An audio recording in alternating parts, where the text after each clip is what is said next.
Welcome back and good morning my dear friends.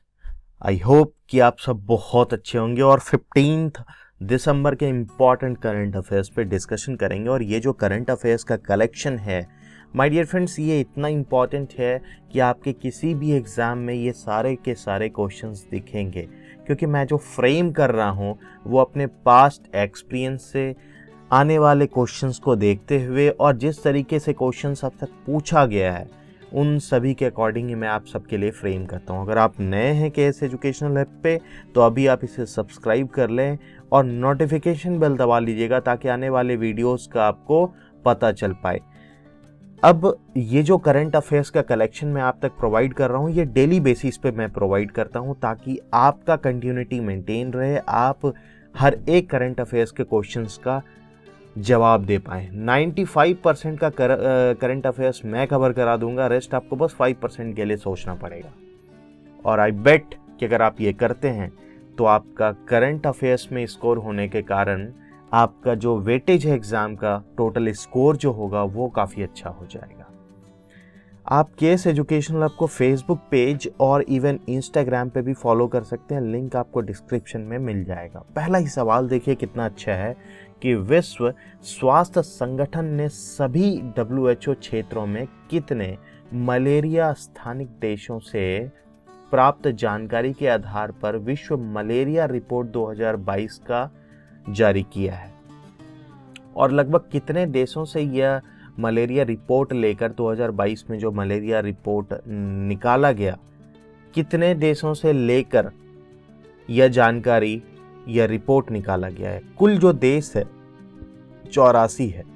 मैं आपको और कुछ इसमें तथ्य बता देता हूं ताकि अगर कुछ पूछा जाए तो आप जवाब दे पाए। जैसे 2021 में 247 मिलियन मलेरिया का मामला आया था, जबकि 2020 में देखा जाए तो 245 मिलियन मामला और 2019 में देखा जाए 232 मिलियन मामले थे।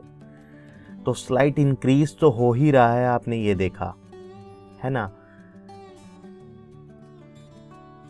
आई स्पेस इंक, याद रखिएगा ये वर्ड वेरी इंपॉर्टेंट, VVI। आई स्पेस इंक ने अपने हैकुटो R मिशन के तहत स्पेसएक्स फॉल्कन 9 रॉकेट से चंद्रमा पर अपना निजी लैंडर M1 लॉन्च किया है। क्या आप हमें बता सकते हैं कि आई स्पेस इंक किस देश का यह स्टार्टअप है?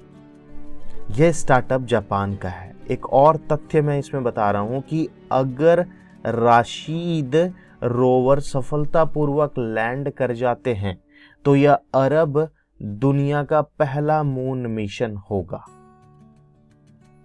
किस राज्य के वन विभाग ने प्राकृतिक वनस्पति को बहाल करने के लिए वनीकरण परियोजना शुरू किया है?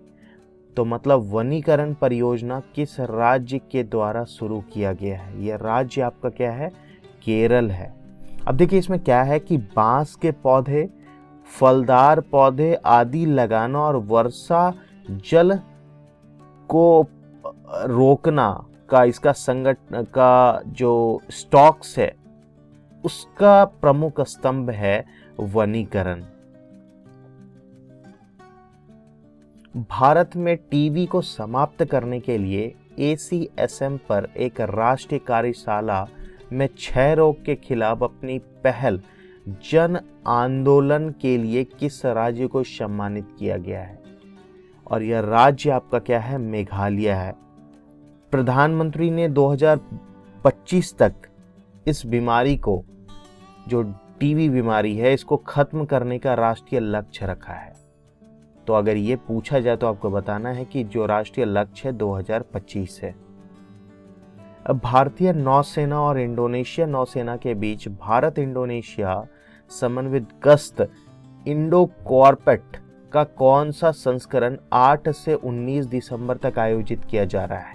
मैं आपको इसमें कुछ और भी इंपॉर्टेंट जानकारी बता देता हूं। जैसे ये जो है वो 39वां है, लेकिन INS कुरमुक एक स्वदेशी निर्मित मिसाइल कॉर्बेट ने इंडोनेशिया के बेलवान में तैनाती से पूर्व ब्रीफिंग में भाग लिया था और हालांकि आप अगर देखें तो भारत और इंडोनेशिया के बीच जो कॉर्पोरेट ये गश्त होता है साल में 2 बार होता है। कितना बार होता है? साल में 2 बार होता है। तो याद रखिए कि भारतीय नौसेना और इंडोनेशिया नौसेना के बीच जो गश्त होता है उसको हम लोग इंडो कॉर्पोरेट के नाम से जानते हैं। बर्ड वॉचर्स की एक टीम ने अरुणाचल प्रदेश में एक अभियान के दौरान एक नई प्रजाति की खोज की है और टीम ने पक्षी का नाम क्या रखा है? क्या आप बता सकते हैं? इस पक्षी का नाम रखा है लिसू रेन बैबलर। देश की सबसे बड़ी समकालीन कला प्रदर्शनी कोची मुजिरिस बेनेल का कौन सा संस्करण केरल में अभी शुरू हुआ है? यह संस्करण है 5वां और इसका अगर देखें शीर्षक क्या रखा गया है तो in our veins flow ink and fire. ये इसका शीर्षक है इस बार का जो 5वां आपका संस्करण है। रेल मंत्री अश्वनी वैष्णवी ने किस पहल के तहत एक नई ट्रेन काशी तमिल संगम का घोषणा किया है? ये आज़ादी के अमृत महोत्सव के दौरान इसी पहल के तहत ये किया गया है। और रेल मंत्री ने यह भी बताया कि वाराणसी स्टेशन को दुनिया का सर्वश्रेष्ठ बनाने के लिए इसके पुनरुद्धार की पर लगभग 7,000 करोड़ रुपए खर्च किए जाएंगे। किस राज्य या केंद्र शासित प्रदेश को आयुष्मान भारत स्वास्थ्य खाता आईडी बनाने के श्रेणी में प्रथम पुरस्कार मिला है? क्या पुरस्कार है? प्रथम पुरस्कार। कौन सा राज्य या केंद्र शासित प्रदेश है वह? यह आपका जम्मू एंड कश्मीर है जिसे कि प्रथम पुरस्कार मिला है। क्या चीज के लिए? भारतीय आयुष्मान भारत स्वास्थ्य खाता आईडी बनाने के लिए। कौन सी कंपनी घरेलू तकनीक से निर्मित लिथियम आयन सेल बेचने के लिए BIS सर्टिफिकेशन हासिल करने वाली भारत की पहली कंपनी बन गई है? इसका नाम है गोदी India, GODI India. National shooting championship competition NSCC 2022 में किसने women's air pistol national championship का टाइटल जीता है? किसने जीता यह टाइटल? यह है दिव्या TS के द्वारा। RRR के म्यूजिक कंपोजर MM कीरवानी ने Los Angeles film critics association का कौन सा अवार्ड जीता है? यह अवार्ड आपका है best music score award. National shooting championship NSCC 2022 में किसने men's 25 metre centre fire pistol event में नेशनल टाइटल जीता है? माय डियर फ्रेंड्स, अभी अपने वीमेंस देखा, आप मेंस देख रहे हैं, तो इनका नाम है विजय कुमार। संस्कृति मंत्रालय के ने देश भर में कला, संस्कृति तथा शिल्प के विकास के लिए कितने क्षेत्रीय सांस्कृतिक केंद्रों की स्थापना की है? जो कुल स्थापना है वह टोटल 7 है। हाल ही में किसे न्यूयॉर्क स्थित अंतर्राष्ट्रीय प्रकाशन समूह पेंगुइन रैमंड हाउस का अंतरिम CEO नामित किया गया? तो ये है निहार मालवीय। देश में पर्यटन मंत्रालय के द्वारा 24 घंटों 24x7 बहुभाषीय पर्यटक सूचना हेल्पलाइन बनाया गया है जो कि करीबन 10 अंतर्राष्ट्रीय भाषाओं के सहित हिंदी अंग्रेजी को मिलाकर और कितने राष्ट्रीय भाषाओं में स्थापित किया गया है? तो कुल जो राष्ट्रीय भाषा है वो 12 है, हिंदी और अंग्रेजी को मिलाकर है, तो टोटल 12 याद रखिएगा। और जो 10 है टोटल अंतर्राष्ट्रीय भाषा वो कौन कौन सा है? जर्मन है, फ्रेंच, स्पेनिश, इतालवी, पुर्तगाली, रूसी, चीनी, जापानी, कोरियाई और अरबी। ये टोटल 10 अंतर्राष्ट्रीय भाषा है। तो मैंने नाम भी बता दिया। अगर ये पूछ लिया जाए तो आपको याद रखना, हालांकि ऐसे पूछा जाएगा कि कुल राष्ट्रीय भाषा क्या है तो आपको बताना 12, जिसमें हिंदी और इंग्लिश को मिला करके 12 रखा गया है।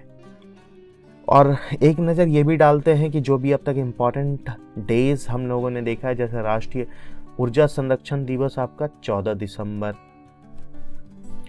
राष्ट्रीय बाल कोष दिवस 11 दिसंबर, अंतर्राष्ट्रीय मानवाधिकार दिवस 10 दिसंबर, अंतर्राष्ट्रीय भ्रष्टाचार निरोध दिवस 9 दिसंबर, अंतर्राष्ट्रीय नागरिक उड्डयन दिवस 7 दिसंबर, भारतीय सशस्त्र सेना झंडा दिवस 7 दिसंबर, विश्व मृदा दिवस 5 दिसंबर, 4 दिसंबर को भारतीय नौसेना दिवस, 3 दिसंबर को अंतर्राष्ट्रीय दिव्यांगजन दिवस, विश्व कंप्यूटर साक्षरता दिवस 2 दिसंबर, राष्ट्रीय प्रदूषण नियंत्रण दिवस 2 दिसंबर, विश्व एड्स दिवस 1 दिसंबर। तो ये कुछ अब तक इम्पॉर्टेंट डेज हम लोगों ने देखा है। अगर आप नए हैं तो अभी सब्सक्राइब कर लीजिए KS एजुकेशनल हब को और नोटिफिकेशन बेल दबा लीजिएगा। अगर आपको बेनिफिट मिल रहा है तो लाइक भी कीजिएगा and do share with your friends. Please इसे शेयर करते हैं, because my dear friends you know कि शेयरिंग इज़ केयरिंग। अगर आप शेयर कर रहे हो वही किसी के लिए केयरिंग है।